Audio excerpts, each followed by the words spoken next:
On the 19th of August 2014, Dr. Stella Adadevoh passed away, having sacrificed herself to save an estimated 200 million Nigerians from the deadly Ebola virus, which entered the country through a Liberian man, Patrick Sawyer.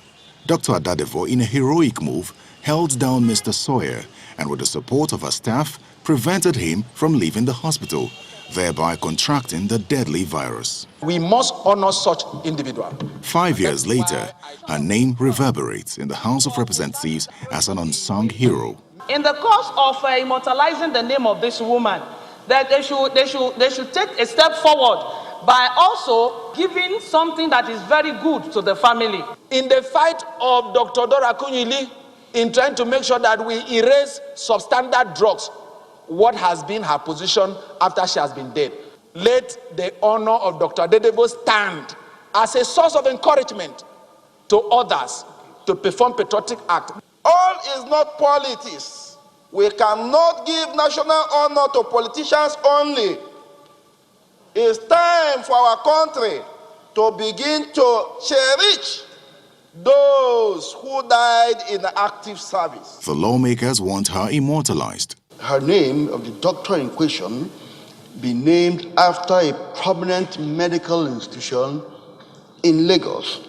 A related motion on the need to avert what this lawmaker calls a looming reoccurrence of the Ebola crisis in the country following the outbreak of Ebola in the Democratic Republic of Congo earlier this year is also raised.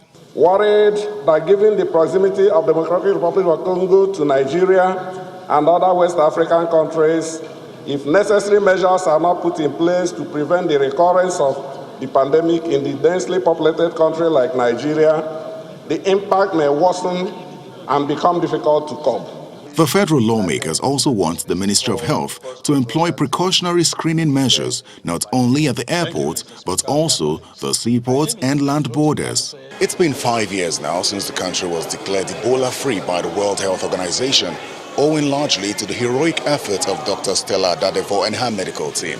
The responsibility now lies with the government to ensure that the country remains Ebola-free despite the reports of Ebola infections from neighboring countries.